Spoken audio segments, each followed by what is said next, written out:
본문 말씀을 통해서 택하심의 목적, 택하심의 목적이란 제목으로 하나님의 말씀을 증거하겠습니다. 어떤 행동, 판단에든 목적하는 바가 있기 마련입니다. 특별히 어린 아이들, 판단력이 부족하거나 능력이 약한 그런 존재보다는 능력이 많고 또 높은 지위에 있으며 그런 사람들일수록 그 행하는 행동 하나, 판단 하나는 많은 의미와 뜻을 함축하고 있습니다. 하나님은 온 땅의 주권자시요 다스리시니심으로 그의 말씀하시는 것 하나, 행하시는 것 하나하나마다 다 의미가 있고 큰 뜻을 포함하고 있기 마련인데요. 그러면 하나님의 택하심이라고 하는 것이 우리에게 어떤 목적과 의미를 가지는가? 하나님께서 우리를 택하시고 또 나를 택하셨다고 하셨을 때 그것이 의미하는 바가 무엇이며 그 목적을 이루기 위해서 우리가 어떻게 할 것인가? 오늘 본문 말씀을 통해 살펴보게 되면 하나님의 택하심의 목적은 우리로 하여금 주 영광의 수단으로 삼으시는 겁니다. 즉 우리 자신이 하나님께 복을 받고 은혜를 받고 이것뿐만 아니라 우리 스스로가 하나님께서 들어 사용하실 만한 복된 사람, 은혜의 사람이 되게 하기 위해서 우리를 택하셨다는 겁니다. 오늘 본문의 내용은 하나님께서 소돔과 고모라를 멸하시기 전 그의 천사들을 아브라함에게 보내시고 아브라함이 하나님의 뜻과 계획하심을 알고 깨닫는 그 과정 중 하나님께서 아브라함을 택하시고 또한 그에게 말씀하시는 목적과 뜻을 오늘 보여주고 있습니다. 17절에서 여호와께서 이르시되 내가 하려는 것을 아브라함에게 숨기겠느냐? 아브라함은 강대한 나라가 되고 천한 만민은 그로 말미암아 복을 받게 될 것이 아니냐? 하나님께서 아브라함을 택하신 것은 그래서 그를 이끌어내셔서 그 약속의 땅으로 들여보내신 것은 단순히 아브라함이 복을 받는 것만이 아니고 그를 통하여 천하 만민이 복을 받게 할 것이라. 즉 하나님께서는 아브라함을 택하셔서 그 개인이 하나님 앞에서 은혜와 복을 받을 뿐만 아니라 그로 인하여서 다른 사람들에게 하나님의 은혜와 복을 나누어 주는 그러한 수단과 도구로 삼으셨다는 겁니다. 그러면 우리가 만일 아브라함의 영적 후손들이요 또 그의 믿음의 복을 동일하게 받을 우리도 우리가 믿음 안에서 하나님께 복을 받는 것뿐만 아니라 우리 스스로가 다른 사람들에게 은혜와 복이 될 수 있는 하나님의 수단이 되어야 한다는 겁니다. 그러려면 우리의 믿음과 우리의 삶이라고 하는 것은 오염되지 않은 상수원과도 같이 깨끗하고 정결한 상태를 유지해야 됩니다. 근원이 오염되게 되면 전체가 다 버려지게 되므로 분명 아브라함 한 사람을 통해서 천하 만민이 복을 받게 될 것이 아니냐. 그런데 아브라함이 오염되고 죄악 가운데 거하고 구별되지 못하면 하나님께서 어찌 그를 들어 복의 근원으로 삼으실 것인가. 이제 우리가 하나님 앞에서 그의 믿음 안에서 은혜와 복을 받을 뿐만 아니라 나를 통해 내 주변에 있는 사람들, 가족 식구들뿐만 아니고 내 믿음의 형제들, 그 믿지 않은 사람들일지라도 그들에게 하나님의 은혜와 복을 나타내주는 그러한 수단이 돼야 되겠으므로 우리가 하나님께 쓰임 받을 만한 그러한 좋은 믿음의 사람, 복의 근원이 될 만한 그러한 이 모습들을 지켜 나가야 되겠습니다.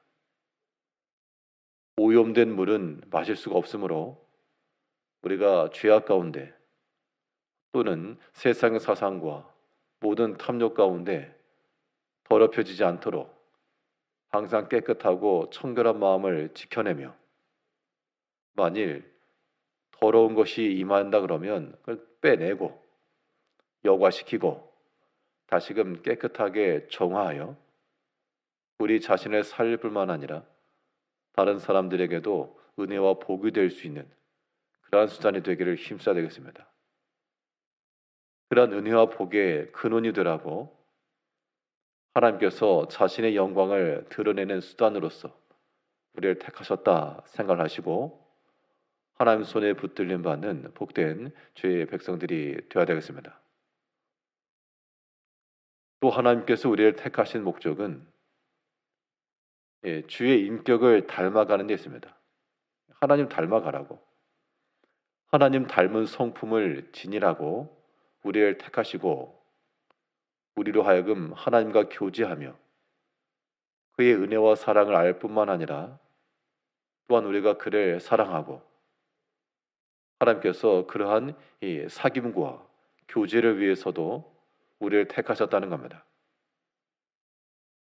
하나님과의 교제, 사귐, 그를 닮아감이라고 하는 것은 그의 말씀 가운데 거하고 순종함이 있는 겁니다.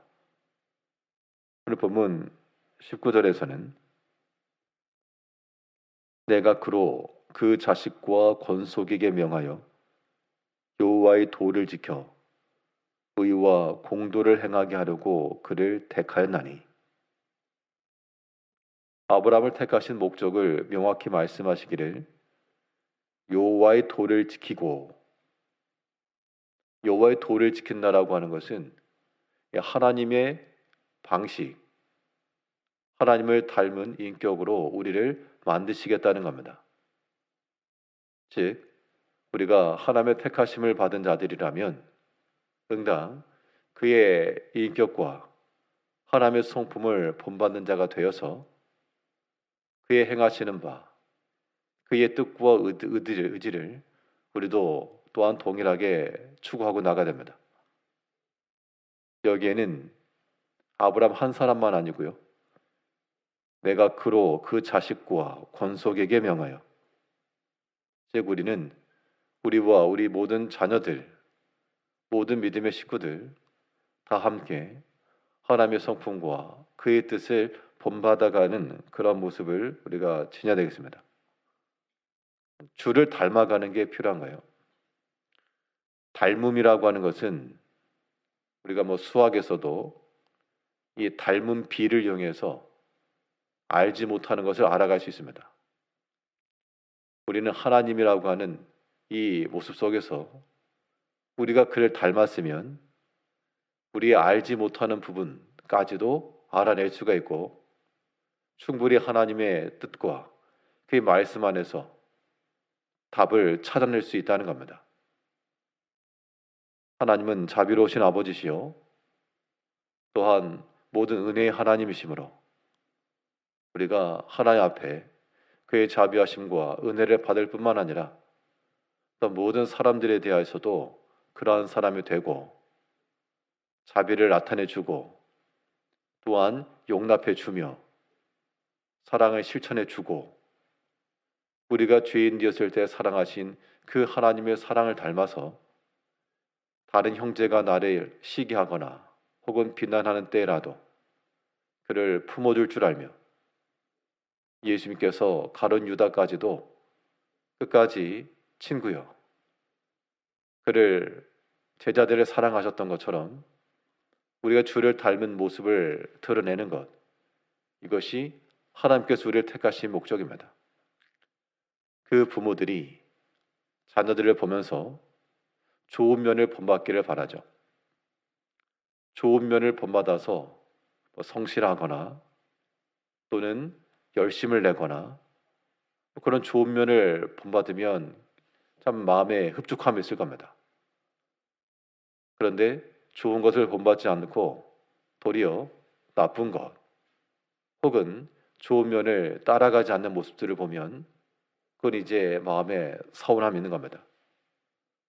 하나님께서 우리를 그의 자녀로 삼으시고 하나님의 좋은 모습들을 우리에게 나타내시기를 원하시는데 우리에게서 도리어 세상의 모습이 많고 땅의 것에 냄새가 나고 이것은 하나님을 경록케 하는 길 뿐만 아니라 그의 마음을 시원케 하지 못하는 겁니다. 이제 하나님이 우리를 택하심은 우리가 하나님의 영광을 드러내는 그러한 복의 통로가 될 뿐만 아니라 우리가 주의 공도와 그의 공의를 따라 그의 모든 말씀을 지켜 하나님의 거룩한 인격을 닮아가는 데 있으므로 이제 우리 자신을 날마다 살펴 우리의 마음과 생각과 모든 행실이 주를 닮아가는 예수님께서 보여주셨던 그런 인격적 모습들을 닮아갈 수 있는 그런 모습으로 나아가 하나님과의 관계 속에서 그의 은혜를 알며 빛 가운데 거하며 사귐과 교제 가운데 나아가시는 주의 성도님들 되시기를 바라겠습니다. 기도하겠습니다.